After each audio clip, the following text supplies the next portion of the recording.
Andrea, thank you so much for joining me today. Hi, I'm so glad to be here again. Yes, so we were just chit-chatting. I cannot believe you were episode 31. We're almost at 160.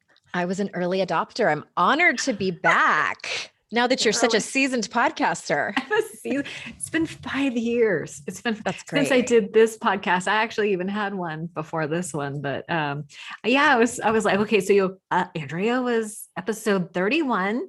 So if they want to hear like we talked about your last book. It was the how to stop feeling like shit, 14 habits that are holding you back from happiness. Yes, it's been 3 years. And then I think my longer recovery story, my sobriety story in that episode. Yeah, so we'll kind of give the highlights, but that was a great episode, and I'm super excited to talk about this book called Make Some Noise, Speak Your Mind, and Own Your Strength. That's such a great title. How did you come up with Thank that? you. It was originally a different title and it had a curse word in it. And my publisher was like, Not again. um, It do you really have any makes other marketing, options? yeah, makes marketing a challenge, right? I know. And I agreed with them and I wasn't totally married to the original title. So we made a list and brainstormed and that was on the list and it made the most sense. So that's how it came to be. It's That's so funny. I have a friend who wrote a book called that had the F word in it, and it was about how to Mm. survive the first 3 months of grief, like when you're grieving. And Mm, she like it's impossible to market if you have the F word in the title. right. You're considered a liability for media if Yeah. yeah. Yeah. Mhm. So good move. Good move on that one. So we were just identifying three things that they're going to be able to walk away with today, which is how to find your voice. So important for women. Mhm. We're taught to be quiet and be nice and don't be too loud. So I'm excited about that. And then how to harness your true desires. And we're going to talk about how to avoid numbing out. It's Yeah. honestly still a thing for me. Is numbing wanting. Same. I'm a I consummate mean, addict. how do you feel about Netflix? That's not numbing out, is it? Yeah, I know for some it is. Netflix isn't really my thing. I drive my husband crazy because I only want to watch one episode of a show at a time. I like to ration my shows, and he's constantly like, "No, let's watch another episode." It's Handmaid's Tale or whatever, something Oh my suspenseful, and I'm God. like, "No, I don't know." It's. I think it depends on the person. It depends on the person. I'm definitely in the binge category. So that would we could not watch shows together. It's Oh so funny. gosh. But good for you because yeah, TV it can be such a way to numb out. So I'm Mhm. wrestling with that one. Before we dive into, I cannot wait to talk about this book. But I thought we would sort of do the lightning round, which is a series of fun little questions that I know you're going to do great with. So the first one is, what was your favorite recovery book when you first got sober? Oh gosh. You know what? I always go back to Codependent No More by Oh, Melody Beattie. really? Yeah. Yeah. I come from a long history of codependence, codependence, like people, and then codependence, the action. So it's one that I continuously go back to Melanie help Beattie, me. she had, Mhm. I used to read her, the daily reflections type of thing, like she had a daily reader. So Yeah. good. I read that one for The other years. one, if I could tack on one more, and it's Oh, yeah. because it's directly related, and it's Pia Melody's Facing Love Addiction, which was yeah, that was probably the first book where I read it and thought to myself, she is writing about my life. How does she know so much about my life? Wow. And I was just relieved to know that it was a thing and that I wasn't just crazy. I don't think love addiction actually gets enough attention because it's yet another way for us to avoid our own feelings and like we're using other people to change the way we feel. And love Totally. addiction can be just as devastating and deadly as any others because it still leads to that dark place of, I'm broken. This is never going to Shame. change. Yeah, the shame around that. Well, and it's funny when you said that you love to binge on Netflix, my internal thought was it was never food or TV and movies for me. It was men was my number one, men and Mm, relationships and like that yes. rush of a new relationship and being obsessed with someone and getting Yes. them obsessed with me. It was dark and a vicious cycle that I struggled a lot with in my 20s, In your that whole decade. 20s. You know Mhm. what? I don't know if you had the same experience, but once I found, my husband, that switch, it was difficult to turn that off. Like Totally. just because I found the love of my life didn't mean that like that instinct to hunt per se, it Mhm. didn't get switched off. To Did you have that chase. experience? Yeah, to chase. 100%. Like I had to talk to my therapist specifically because I found myself sabotaging this like first normal man that I was with. I'm like, this is really boring. And she's like, healthy relationships are pretty boring, Andrea. Like you're so used to chaos and drama, you're Uh, trying to create it. The other yeah. thing was that, just a quick anecdote. When my dad died in 2016, I had an ex-boyfriend reach out via Facebook Messenger just to express his condolences about my dad, because he had met him. And I found myself wanting to keep the conversation going in Messenger. And I was, like 30 days out of losing my father. So I was deep in my grief.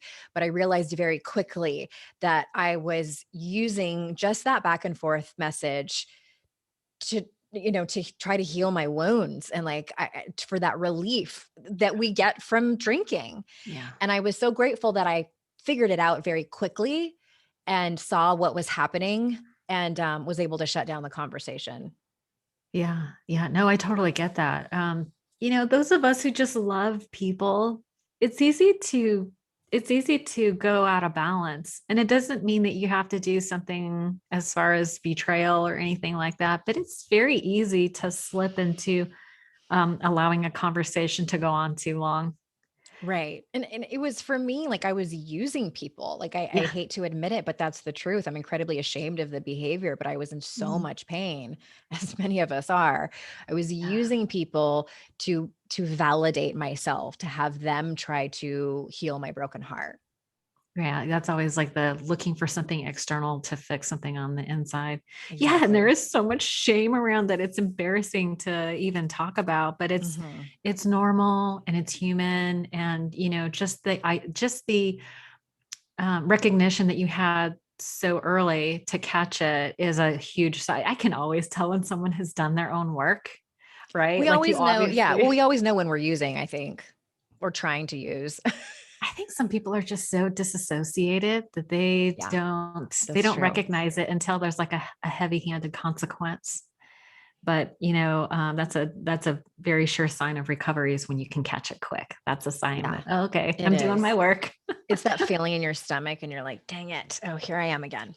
Yeah. It's like, oh shit, Hmm. distracting from the pain, right? And so we don't deserve judgment for that. We deserve compassion. It's the empathy that heals the shame. Yeah. Thanks for addressing that. Okay, so facing love addiction. I'm sorry, who wrote that? Pia Melody, Ah, founder of the Meadows. Melody. Okay, I will put links to those in the show notes. Okay, do you have a favorite mantra that you live by or quote, or is there something that's sort of up in your world right now? The first one that came to me is what I say to myself if I find that I'm beating myself up, which still happens once in a while, is I tell myself, well, that just happened. And then I move on. It's just acknowledging that it's there instead of trying to bully the bully or say a positive affirmation that I'm not going to believe anyway. So, Hmm. yeah, well, that just happened. So what Part just of happened? The life, behavior or the beating yourself up part? the beating myself up. You notice it and you go, oh, well, looky There you are. there. There's Yeah, the inner critic. That's interesting. that's And then interesting. walk away. So I acknowledge it because if I Acknowledge. ignore it, it keeps persisting. Resist persists. Hmm. Yeah, and it sounds kind. Actually, it sounded very neutral. Oh, Exactly. that happened. Exactly. It's not positively or negatively charged. It's completely neutral. And I try to walk into it without without meaning. It doesn't have to mean anything. Oh, isn't that the truth? It's like it's so funny how we assign meaning to things, right? It's we create these little stories in our minds. Hmm. But I love that. Well, that just happened. Hmm. Totally neutral. It's Let's casual. acknowledge, move on. Yes, Yeah. very casual. Super good. Do you have a regular self-care practice that you do in the morning? Probably not regular that looks elaborate, but I get up early enough that I'm not a morning person, but I am one.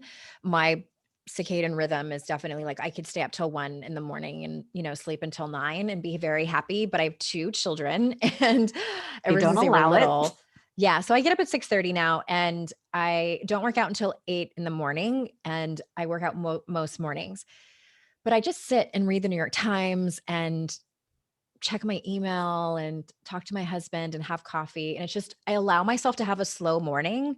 Also, Ooh. somebody like me, I have anxiety and I run very high. So it Mhm. helps me just sort of ease into the day instead of hitting the ground running.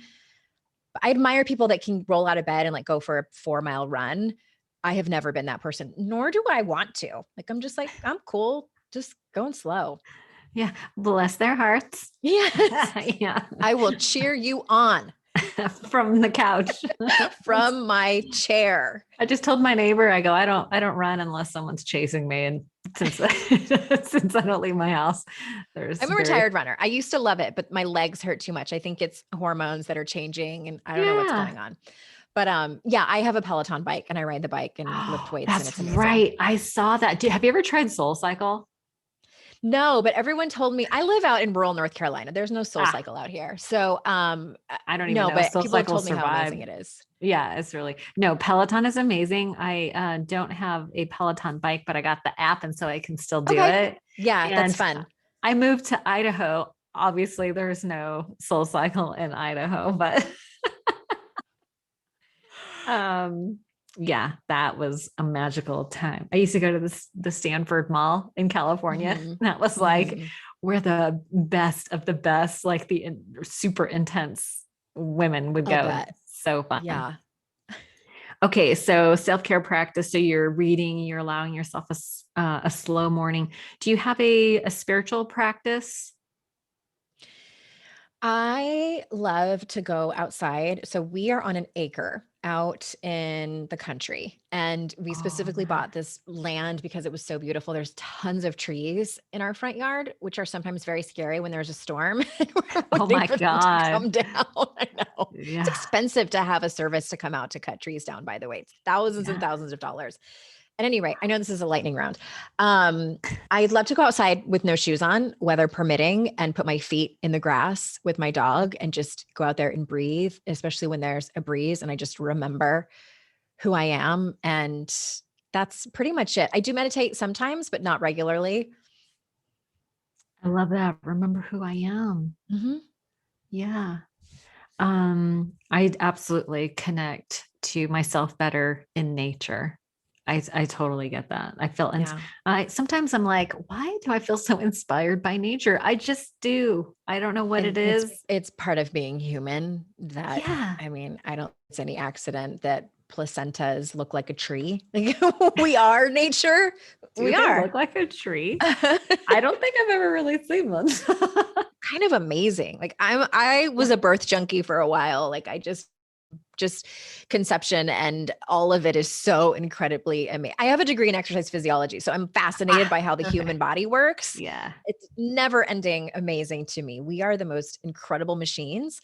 Yeah. Anyway, birth is no exception. My cousin is a nurse and she's like, the human body grows a disposable organ. And I was like, what? Oh my God, I never thought about it that way. Is that the appendix? The placenta. Oh, the placenta. Okay, yeah, a Yeah. disposable That's organ. I was like, okay, number one, it's an organ. Okay, whatever. I don't know. It's That's amazing. not important. That's another conversation for another time. That's a whole other conversation. Let's see, what else did I have for you? Oh, what's one thing you wish you knew when you first were? What would you Oh my say gosh, to no one's ever asked me that before. younger Andrea? Um, that the pink cloud's going to wear off and this is going to be a deep dive into your emotions, but you're going to live through it and be stronger for it. Ooh, deep I was dive. not prepared for that. I think I thought I was just going to stop drinking. It's so confusing. Wasn't that good enough? I know what you want me to do. What? Pink cloud will wear off. It does. It did. Mine came back. Mine comes and goes. Just And like mine came back very slowly and more subtly. Yeah. More subtly. Yeah, that's Mhm. fair, right? Yeah, You really kind of have to look for it. And if not, actively create it. right. That's a good way of putting it. Yeah. Okay. Deep dive into emotions. That's kind of been my tagline lately. It's get sober, stay sober, go deeper. That's great. Go, I love go, that go very deeper. well explains what recovery looks like in a small nutshell. Yeah, go deeper. And what do you do for fun? We like to have fun, right? I have You like 47 to have fun. houseplants. I do have a lot of fun. Yeah, all your stuff is so fun, like the covers of your books. And I don't know who your photographer is, if they direct you or that's, I have a feeling it's you, but everything is so fun. Like the confetti on the front. Mhm. Oh my gosh. Part of it is just natural, my personality. It's a lot like Yeah. my mom's, and she Yeah. definitely is the same. Um, so yeah, for fun, I have so many houseplants, so that's fun. Sounds fun. And I also my husband and I are going to start archery, which I've wanted to do for a really long time. Ooh. Play tennis, and I'm quite And is entertaining on the tennis. Peloton fun for you? Peloton's really fun for me. Yeah, right? Sometimes it's not. Sometimes it's like, Well, oh my God. But yeah, it's fun. And the instructors are super funny too. Some of them are. So yeah. that's a lot of fun. Yeah. And plus you like to laugh. So there's that. I do. I love the idea of the house plants. My husband calls them contestants. And it's a life, it's a life or death. It's a life or death game Like the in my Hunger house. Games. It's like, oh, are you Survivor. survivor? Who's gonna get Yeah. voted off this week? Yeah. Who's gonna It's the survive? spider plant. Oh, I've actually had them for a long time before they got super trendy. And The one it's behind not you is it's gorgeous. Is that real? this one is fake, actually. That's hilarious. It's my only fake one in the room Okay. because my window's on the opposite side and I cannot get anything to grow over here. This is a big room. So I have a bunch of them over there by the window. Nice. And one of my friends asked me, she's like, how do you grow so many? Like, how do you keep all these alive? And I said, you really just have to give a shit. Like, that's it. Because I used to say that I Pay had a black attention. thumb but I wasn't really trying to keep them alive. Like I was not looking up how often I had to water it. Is this the right soil? Like it's like anything. Like, do you want your recovery to go well? You have to care about it. You have to Has to be care. a priority. It has to be a priority. And so having houseplants is like anything else. And Yeah. she was like, the woman I was talking to, she's like, oh, that makes sense because I haven't really given a shit. I like the idea of having houseplants. And I'm like, that's how I feel about having chickens. Like I like the idea of it, but at the end of the day, I don't want to make it a priority. So we don't have chickens. Can I just tell you, I loved I had chickens and I loved the chickens. I got the fancy kind because Martha Stewart did Oh, is this that like the series. poofy ones? Yeah, I got the silky Ooh. chickens and the Polish ones that have the funny top hats. I got the frizzle ones. I mean, they were something, they were a sight to behold. But they literally, like when it gets dark, they just go home. It's easy. They were easier than cats. And they're hilarious. I always felt guilty barbecuing chicken in front of them, but that's another story. Yeah. Well, Yeah, it's a that's right. thing. Okay, well, listen, let's do a little recap of your recovery journey. And I'm always so curious about the moment where you were like, I have to stop drinking. Like, what was behind that? And how did you decide to get sober? Like, what tools did you use? Okay, I'll give the highlight version. So, and I had a few of those moments. So, as I That's mentioned, a I was, ve- I'm sorry to interrupt you, but I was like, that's a very important part that we have a few of those. We yeah, don't always have just one. So, go ahead. I think some people have several based on one addiction, whether it's chemical or process addiction. And I had I had several for different addictions that I had. So I was codependent, started in my teens, all through my 20s, and was also a love addict. And so, for the record, Pia Melody says all love addicts are codependent, but not all codependents are love addicts. So, just an interesting note there. I also flirted in and out of my 20s with an eating disorder, but it was circumstantial depending on how stressful my life was at the time.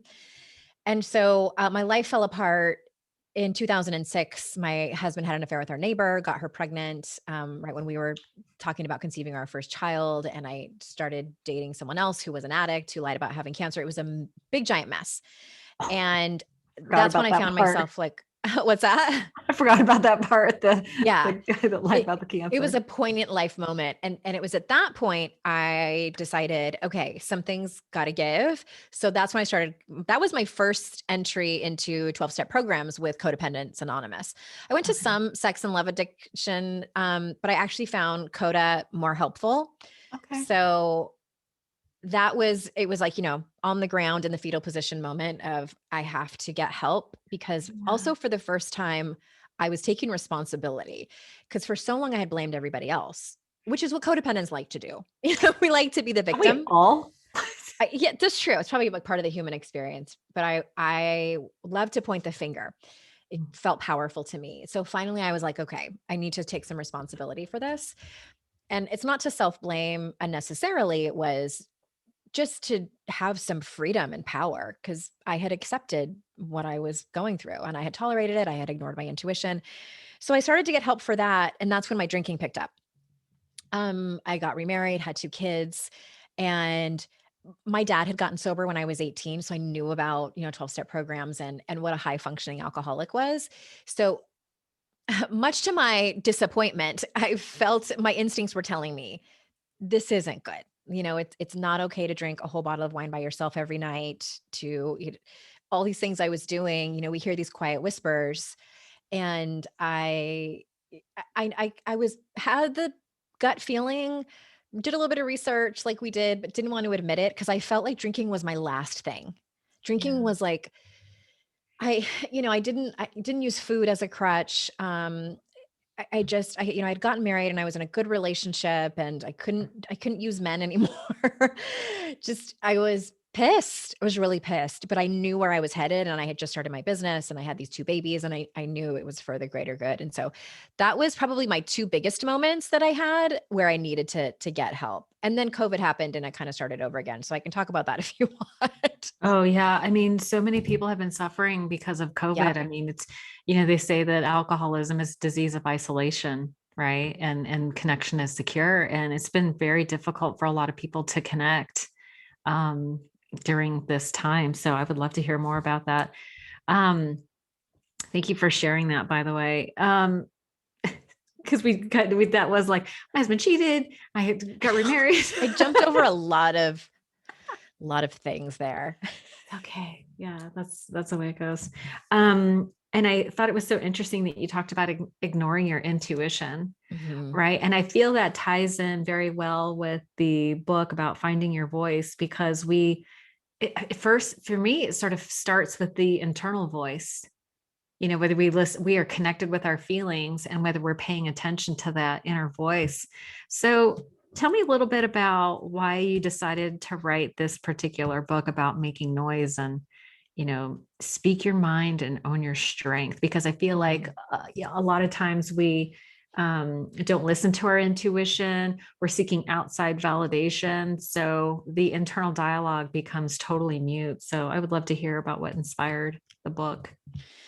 What inspired the book, like, to be totally transparent with you, is I was mad. I was so mad coming out of the Me Too movement, and, seeing so many things and going through my own awakening before that, but really start digging in and researching.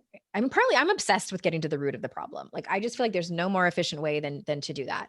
So I started looking into women's empowerment and feminism, more specifically, like, what is white feminism? We're having so much civil unrest, and noticing that a lot of, I'm speaking primarily to women here. So give me just a minute. That our negative self-talk, people pleasing, perfectionism, and, we talk about internalized misogyny. Like, these are like imposter complex. These are the behaviors that we do. And where is that from? Where did we learn that? Because we're not born this way. Where did these coping mechanisms, if you will, stem from? And in my big fat opinion, it stems from growing up in a patriarchal culture that teaches us this. And this isn't to blame anyone. This isn't to blame men. This isn't to blame anyone of any gender. It just, this was the Kool-Aid that was offered to us and we drank it because there was no other beverage offered. So it's really about us just getting curious about it and noticing, challenging the question so that we can learn new ways of behaving and thinking and believing. Is a lot to unpack there. Yeah. I wrote down a couple of things that you mentioned that were that come up in my world all the time. You know, people pleasing and imposter syndrome. What does people pleasing mean to you? Well, there's kind of two different versions of it. There's people pleasing, and that's when you are saying yes to things that you don't want to do. It is kind of running around like crazy, hustling, as Brene Brown says, hustling for your worth.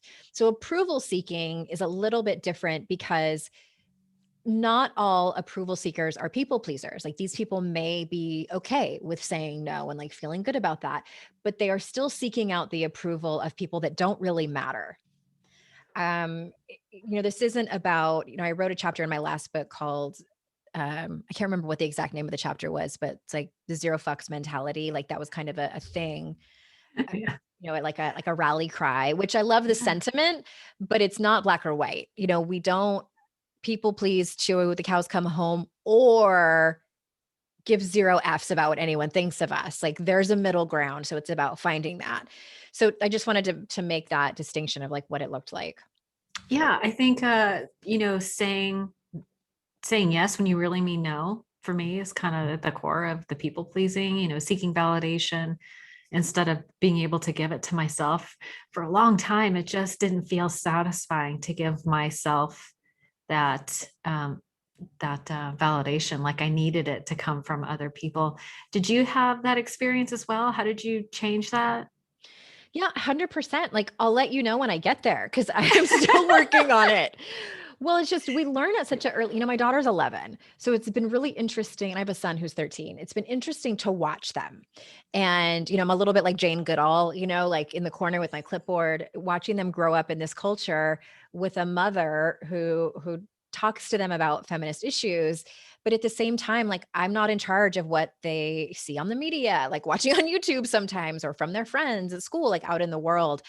And we learn, now, of course, I'm speaking generally here. There are always exceptions, but for the most part, we as women learn from a very young age to be accommodating. Like that Yes. is Be nice. valued in us. We are to be nurturing and nice. There's a difference between nice and kind.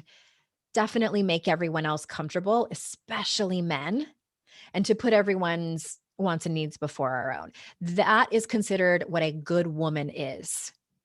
And there's punishment and reward based on that. Like we are rewarded the more we are like that. So that often means not standing up for yourself. That often means letting your boundaries be crossed, saying yes when you don't want to, all for the approval of others and to be in the closest proximity to the people at the top. Right. And we don't realize this. Like the book was born from me being a 40-something-year-old woman and saying like, I've had enough. I am exhausted. Yeah. I'm Yeah. exhausted. And I want something different for my daughter and all the other young women coming up. Well, there it is, right? It's like we want our lives to mean something. We want, when we finally have the courage to say no more, or I'm sick of this, it's like, not only am I sick of this, is I don't want the women coming up behind me to have to endure for as long as I did. Like we want Yeah. them to be able to say no sooner, right? Right. Um, Well, I want to answer your question because you asked, and I was only half joking when I said like I'll let you know when I get there. Like I definitely have taken some steps, and on a personal note, a couple of years ago, I decided that I was going to stop taking on all of the tasks in our household. And my husband was starting to notice and he got upset and basically to the effect of like, I feel like you just don't care anymore. And I was oh, like, on one hand furious and then on the other hand like, oh, you feel like you're being left out and like in some senses like oppressed because I'm not doing everything for you anymore. So I had to Because I care so much about this relationship, I had to be very honest and forthright with him. And at the same time, take responsibility that I had taken everything on and he had never explicitly asked me to. Like, Right. yes, he and I grew up with traditional gender roles, which we've had some very candid conversations about, but I had to be really honest and say, this just sort of happened in our marriage because we both expected it to. Right. And I don't think this is fair anymore. Like, do you? And he's like, actually, no. It didn't mean that he was like super excited to start taking things on, but he did. And it's Okay. been deeply uncomfortable conversations. Um, me being terrified to say some things because I'm afraid of being abandoned. I'm afraid of being rejected. I'm afraid of being dismissed. It comes down to a lot of times just feeling dehumanized. And I'm not saying my husband does this, but like in the broad spectrum of possibilities, that's what I'm afraid of. Yeah, I mean, we all have these deep subconscious beliefs, right? And I think most of the time we're not even actually aware of them. And so No. you said something really interesting. You talked about uncomfortable conversations, and I've heard it said that the quality of our lives depend on our ability to submit to uncomfortable conversations, right? And so, Mhm. right, it's like we have to be able to, find our voice. And that is a perfect example of a place where we can find our voice. Um, and that was actually one of the three things I was hoping that we could deliver on. How did you find your voice? Well, I've always, excuse me, I've always naturally just been loud in terms of volume and Yeah. outspoken, but I learned that that's not finding your voice. Mm-mm. It really isn't. And you know what? To be perfectly honest with you, one of the things that was so incredibly helpful for me, and I got sober through 12-step program. It was Mhm. it was very influential in the first few years of my sobriety and recovery. And step 4 in really sitting down and looking at all the resentments I had, realizing how many I had and So was carrying many. around, Yes. and seeing which one of those was it really about me? Which ones of those was really a boundary conflict, where I needed to make amends, and specifically the ones of where I needed to have a hard conversation and either Right. tell someone that they had crossed a boundary with me, depending on how invested you are in the relationship and things like that, lots of nuances. But to bottom line it, that was one of the ways that I found my voice. And also the other really important aspect of this is learning how to have hard conversations, because I had thought for so long that that's what confrontation was, that we got in Right. somebody's face, we yielded an ultimatum, and or wielded, I should say. Like, that's not how that works. Like, No, it doesn't no, that's work. no, it's terrible. Like, no one wants to listen to you when No. you have backed someone into a corner. And even John Gottman's work tells us that once heart rates get to a certain elevated level, the part of our brain that listens and comprehends and understands language shuts down. Yeah. So, I learn so much from my best friend, Amy Smith. She's a communications expert. Ooh. And she like kind of has this formula about like how to have hard conversations. And it's not that they're more comfortable, but it's nice to come to the conversation and come to the talk from a place of love and a place Right. of courage and caring about the relationship more than anything else. So this is a very interesting point that you mentioned like how much you care about somebody sometimes makes it harder to, like, if somebody has crossed a boundary with you, and I sort of translate that to when someone hurts my feelings and I have to address it with them to let them know. Like sometimes if the moment has passed, I feel like, oh, I should have said this or I should have said that. But then Mhm. it was pointed out to me early in recovery that just because the moment has passed doesn't mean you can't readdress it later. Right. Like say something like, I thought about our conversation the other day and I had some feelings that I'd like to share with you. Like I like just needed the words. Like, do you have a way, do you have words that you typically, do you have like a go-to phrase or to start a conversation, like, oh, what came up for me when, or I wanted to share with you how I felt, do you have Mhm. like sort of a way that you like to address conversations like that?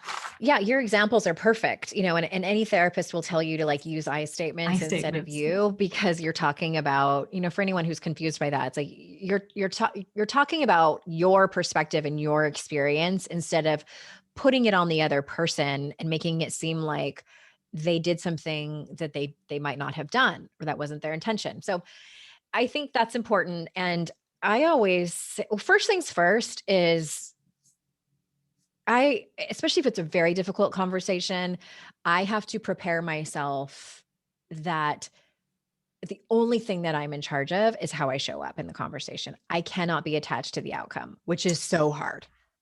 So good. That's It's so good. so hard. Let And go of the knowing that if outcome. you show up as your best self, then you win. You absolutely win. And if things go Yeah. your way, that's just a bonus. So I might say, depending on the person that I'm talking to, I might say something like, this is difficult for me to say, but I found myself procrastinating on it and holding it in. But at the end of the day, I care about you and our relationship so much that I can't not say anything. And Yeah. I'm hoping you're open to hearing it. Yeah. Um, yeah, I mean, I hate hard conversations like the next person. Like, I'm not saying that they're easy to do. I like what's on the other side. And typically they're Right. very short. They're not as long as we think that they're going to be. Yeah, it's like I needed to let you know that when I heard this is what I heard, and I Yeah. felt really sad about it. Like a friend of mine recently said, state a hardship and ask for what you need. Like the hardship is like, wow, is this is what I heard, and that was really hard to hear. Is that what you really meant? Like, could you clarify for me? Like, I need some clarification. Like that was super useful. That seems to be Mhm. easier to say than, by the way, you did this, and when you said that, I felt this, and Right. And you do this all the time. And like, that's not helpful at all. But no. I love what you said, Arlena. And I also use like, what I'm making up over here is this What I'm making up over here. because we're making it up. That is, oh my God, I'm so gonna use that. What I'm making up in my mind, because that's actually legitimately what's happening. Absolutely. What I'm making up. I'm writing The this brain down. science is really interesting around that too, is Ooh, that our brains want to close the loop. yeah. Like, we want a beginning, a middle, and an end. And if something happens, like say you stood me up for this meeting and I didn't hear from you for an hour and I want to know, like my brain is like, what happened? She's mad at Mm, you. She thinks you're an idiot. And like we come to these ridiculous that's what jumping to conclusions is. Our brain literally. is closing the loop and actually the reward system goes off when we have a conclusion because but at the same time our brain doesn't care if the story is true or false. It just wants an ending. It wants a conclusion. We need a conclusion. That's why we jump to conclusions so much and we overthink That's things. So why. Ah, brilliant. That is such I a don't good know point. if it's the brain. I don't know this part, but I assume it has something to do with like burning the least amount of calories because Oh yeah. that's what our brains want to do. It's like the shortest way to like stop burning calories. Well, the brain uses 80% of the glucose that is hmm consumed. And so your Brains love carbs. brains love carbs. So our brains does need to be efficient. So that's Yes. what I get. That is fabulous. Okay. The other thing that we were going to talk about, did we already talk about numbing out, avoiding numbing out? We No, kind we of did. haven't. No, we haven't. Okay. Mm-mm. Let's get to it. How do we Okay, let's get avoid it. numbing out? Well, it's funny. I wrote a pretty lengthy chapter on this in my last book, and that came out in 2018. And then COVID happened. And I take it all back.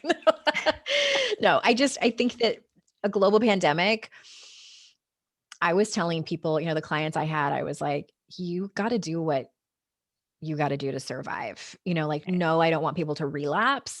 But if you feel better watching 4 hours of Netflix, then by all means. If you want to have 6 Oreos, by all means. Like I do Yeah. think that sometimes the line is very blurry between self-care and numbing out. That being said, let's talk about this from like a non-pandemic, Okay. Normal everyday circumstances. stresses. Right. Okay. I think that at the end of the day, we are trying to avoid the hardships of life. You know, we're trying to run away from our past. We're trying to run away from our feelings. We're trying to run away from hard conversations. We're trying to run away from anything. I forget who it says. It might be Tony Robbins. So and he's not my favorite, but he talks about like, we're basically like it's pleasure or pain, you know, Right. avoiding Yeah. Yeah. pain or going after pleasure. Yeah. And that's a very general statement, but I agree with it if we're talking about this.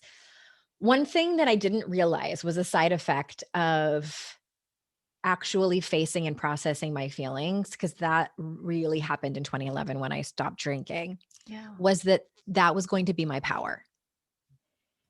And you could not have convinced me of that before. Right. Right. I was like, no, no, no, no. Watch me run away. Watch me fast. This is power, how well I can do this. And it was through the actual feeling and digesting and processing of some pretty difficult situations and traumas and circumstances and truths that I was able to find my power. And I think part of that is realizing that it's just a part of being human. Like it's the thing that connects us all. And how freaking powerful is that? Like So nobody powerful. comes out unscathed. Nobody. Right. So you hit the nail on the head when you said feeling and digesting, right? And so what is your process for feeling and digesting those? We talked about your, having trauma, Mhm. PTSD, complex trauma. How did you feel and digest those seemingly overwhelming experiences? I think that, one of my favorite things to say is to give people the dignity of their own process. Um, and for me, that has looked like, the older I get, the more I understand what my process looks like, whether that's getting up in the morning and needing to take my time or coming across yet another personal development hurdle that I have to go over, that I have to jump over. What it looks like for me is I stay in denial sometimes for a little bit. I'm like, no, I don't want to face that. I'm not ready. I'm not ready to. And then I surrender and then I get angry. So I'm an Enneagram 8 and we get Oh my angry God, very easily. same. Are you too? Yes, I just No did it wonder I like you so recently. much. I know. Self-love. So 8s, 9s, and 1s, when we're feeling out of control, we typically immediately go to anger. Yeah. And so I get pissed and then I Yeah. stay there for a little while and I get resentful. And then once I move through that, then I can sort of like dive in and feel the sadness and the shame and or whatever else comes with it. But that's my process, and journaling helps, talking to my therapist helps, laying in bed with a blanket and my dog helps, talking to my husband, like just the regular things. Like I don't have any magical thing that I do. Sometimes being on an antidepressant, I got put back on one when 2020 happened. There were other Mm, circumstances that happened where I just like, I can't deal with life. yeah. But yeah, that's kind of what it looks like. Yeah. So I totally relate to obviously the go-to is the anger because I don't like to feel the sadness and the shame. Like I will avoid sadness and shame at all costs. And Brene Brown talks about empathy being the antidote to Mhm. shame. And it's so funny. Have you ever had that experience where you're just like holding your shit together and somebody that is a safe place for you goes, "Oh, are you okay?" It's like, oh my God. No, Nothing absolutely not. fine. Nothing unravels me faster than a little bit of empathy when I'm like, like trying to hold it all together. Are you Mhm. okay? No, no, I'm No, not. I'm not. Yeah, I love that. Yeah. So feeling and Mhm. digesting. So is literally feeling the feelings so that they can process and resolve. Yeah, another book that I really, really liked is Emily Nagoski and her sister Amelia Nagoski wrote the book Burnout. And it's Ooh, for women. I loved it. And I don't read a whole lot of nonfiction. I embarrassingly admit. But I think it's chapter 2 where she talks about, again, like closing the cycle, finishing the cycle. It's the stress cycle. Yeah. And I also love any book based in science. And I know, me too. she talks about how when we don't face our feelings, it manifests as so many different things. It can manifest as insomnia, anxiety, depression, things like resentfulness, anger, lashing out, et cetera, et cetera. So we have to do things that close that loop. And sometimes we have to do it more than once. One of those things is exercise. And I mean, there are some moments where I'm like, I do not want to work out, but I try to work out 5 days a week. And I notice that my anxiety is massively less Massively. when I work out. And it's expelling the energy more than anything. It's expelling the energy. And it's really interesting. And she talks about animals out in the wild and when they're chased, and if they don't die, and it's like being woken up from anesthesia, like how your body trembles. Like there's a physiological experience that's happening when we are under big amounts of stress, and we have to do things to finish the cycle. And a lot of humans we don't. So we're walking around like a raw nerve, like waiting to just totally explode. Yeah, absolutely. Expelling energy. But I've heard it said that mood follows action, and moving your body, the issues are in the tissues, and we really need to do that body work is necessary. And listen, for people who don't want to do Peloton or listen, walking outside till your body feels best exercise. Yeah. I don't run anymore either. Walk. Yes. Yeah. Running hurts my hips and stuff, but I have learned other things, like even just yoga, just stretching and moving my body, breathing exercises. I've been doing Wim Hof breathing. Yeah. Before that allows me to settle my body so that I could do like a 10-minute, have you ever heard of Tara Brach's rain meditation? I know of her, but I don't know the rain meditation. Oh, so RAIN stands for recognize, allow, investigate, and nurture. Ooh, magical. Yeah. It's my morning practice. Yeah. It just helps me siphon off that, nervous, the negativity process to resolution type stuff. But I love that. Yeah. Exercise is a huge thing. So let's talk. One of my favorite things is to just be, visualization, forward facing, like how are we going to create the life that we do want? And you do talk about in your book, true desires leading to the life you really want. How do we really want what we want? Let ourselves want what we want and create that life. Yeah, this can be tricky for women.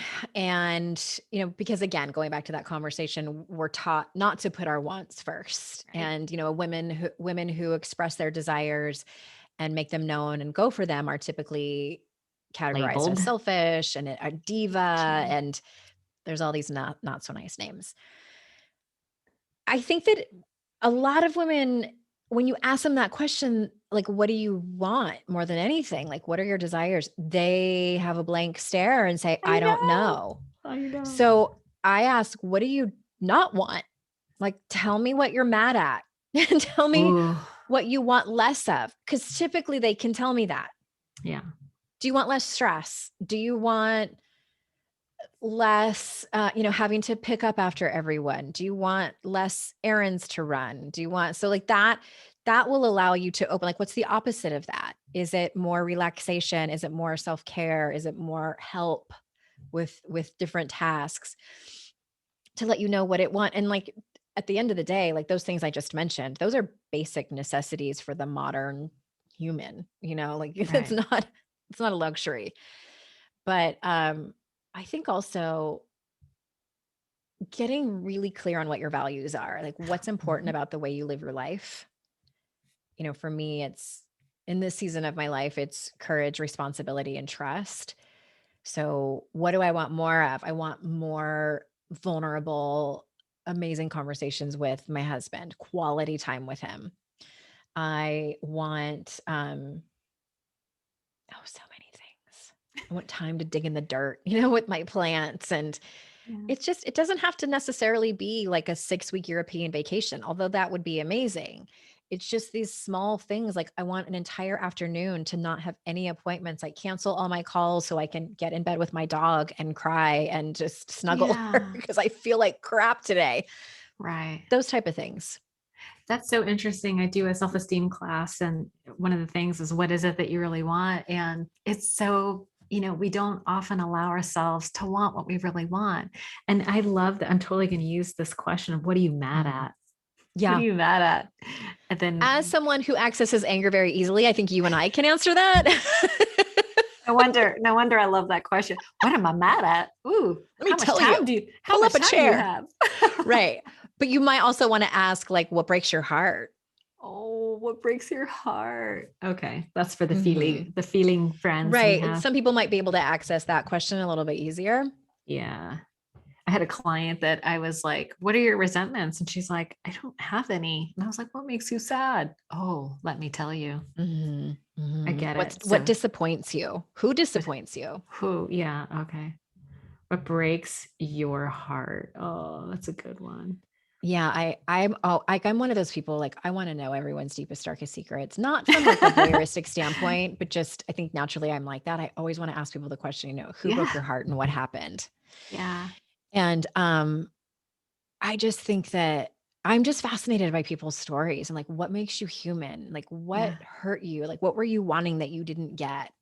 And Right. how can you, maybe it's the consummate coach in me, but like that's a way to figure out what people really want.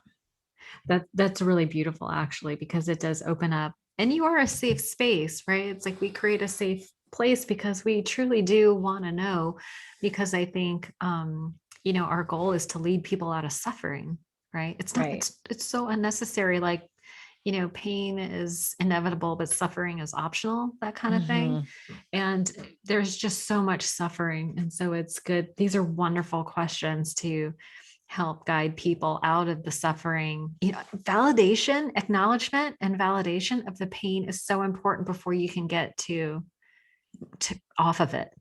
Like, you Same can't here. get off of it Mhm. until you acknowledge it and process it first. So these are really beautiful Yeah, and I would never questions. ask that question of someone unless I had the time and space to hear Yeah, it, because sure. those are not little questions. Those aren't little questions, but people come to you for that specifically. Um, so speaking of people coming to you specifically to be led out of suffering, since you mentioned it, what what are the ways people can interact with you? Obviously, they're gonna have to get the book. I cannot wait to read it. It comes out in August. August 31st is its birthday. Yay! Yay. Congratulations on There it another is. amazing. There it is. For If those people are watching watching the on video. YouTube, make some Mhm. noise. I love your books, are just so fun and colorful. Okay, so get the book for sure so that people can start finding their voice. What are some other ways people can connect with you? Yeah, well, I would love for people to, there's free bonuses that I'm really pumped about. So if they go to andreaowen.com/noise, there's a free workbook because I asked over 250 questions in the book. There's a What? lot, over 250 questions. So I made a workbook for people to print it out. I can't remember if it's fillable or not. It should be, so we can save paper, but they can work their way through the book and actually answer the questions. Um, and there's other bonuses in there too that they can grab. And I'm on Instagram at Hey Andrea Owen, and I'm also on TikTok. I've been loving TikTok lately. Oh, It's so fun. how did you figure it out? Did you have to hire somebody to help you figure it I out? hired a 19-year-old. I'm not kidding. I'm like, oh Girl, my God, hook me you are up. literally young enough to be my child. I know. It's so funny. Girl, you gotta hook No, I me did. up I with. hired her. She was Okay. great. And she kind of showed me the ropes. And once you get the hang of it, yes, it's just like Instagram where there's like a whole new learning curve, Yeah. but you don't have to do all the fancy bells and whistles. But I feel like it's intuitive enough where you can mostly figure it out, even if you're a Gen Xer like me. And it's really fun. Our age group actually is growing over there. Yeah. So there's a Yeah. lot of therapists that have like over 1 million Yes. followers. Like mental health Yes. is big on TikTok. Yeah. Lots of Um, recovery stuff. one of my favorite people so have you heard of advanced bitches? No, but I need to follow them. Girl, you will love her. Where's my Elizabeth pen? Kupferman. Yeah, Elizabeth Kupferman has this Instagram. She's on TikTok and she puts all her TikToks on Instagram and she is hilarious. She's the one Okay. who wrote the book that had the F word in the title, but she's Okay. like a grief and bereavement counselor. She is hilarious. Okay. I'll check She her out. is, That's yeah, fun. she's in our age group, but and she looks very like nice, like she would be a nice person, or a Nice mom, woman. like a mom or something like that. And then she does all these TikToks to like gangster rap. It's so funny. So And she funny. swears, which I love. Yeah. So okay, so anyway, I'm sorry to digress. Okay, so Instagram, And TikTok. TikTok. Hey, Andrea Owen. Hey, Andrea. Both are the same on Both are TikTok the same. Whew, And Twitter, although I'm genius. not on Twitter all that I often. hate Twitter. I just It's not don't my like it. favorite. I was on Yeah. there a lot, like in 09 and I know. 2010, Yeah. like when my kids were really little. And I just Millionaire. was so desperate to socialize and didn't want to do MySpace. But yeah, MySpace. Oh my God. That is so fun. But you're on Facebook too, right? I am on Facebook. Yeah. Yes. And the page over there is Your Kick-Ass Life. Your kick-ass life. I Mhm. still love Your it. Kick-Ass Life with Andrea Owen Your is the Facebook kick-ass life. page. Okay. I will leave links to all the things Thank you. in the show notes because you are so much fun to talk to, and I Same. love the work that you're doing. Such practical advice. I'm a practical girl. Just tell me I am what, like, too. I don't know if this used to baffle you in the beginning, but they'd be like, oh, you need to do the work of recovery. Okay, what is What the does that work? mean? Please please tell me what the F to do, and I will absolutely do it. But I was so Just don't confused. drink, right? That's what I thought. Such bullshit. Oh my, that is just the tip of the iceberg, Oh right? my gosh. I always say Yeah. like recovery and sobriety are two very different things. And I didn't know that in the beginning. Amen, sister. Mhm. Amen. Oh my gosh. Well, it's such a pleasure to see you again. I'm so glad we Likewise, got a chance to Arlena. hang out, and I cannot wait for people to read your book. When I'm gonna read the damn thing Thank myself. you. I'm gonna email I you think as you'll soon as like I it. get my copy. I should probably pressure you to send me a signed copy. You can't say no. Because We're of on a COVID, podcast. the publishers being they're very limited with the amount of books that they send out because they have to Is like, that right? yeah, because they have to personally send them out. And Ah, there's not very many people. They try to keep the least amount of people in the warehouse as possible. wow, of course. So Yeah. they're very Yeah. limited. But yeah, Well, I I think that am. my team sent you the PDF version if you don't mind reading it like on your iPad or something. Yeah, yeah, yeah, for sure. For sure. Well, thank you so much for joining me today. I hope Thanks you have a again. fabulous day and we'll talk again real soon. Likewise. Thanks, everybody. Thanks.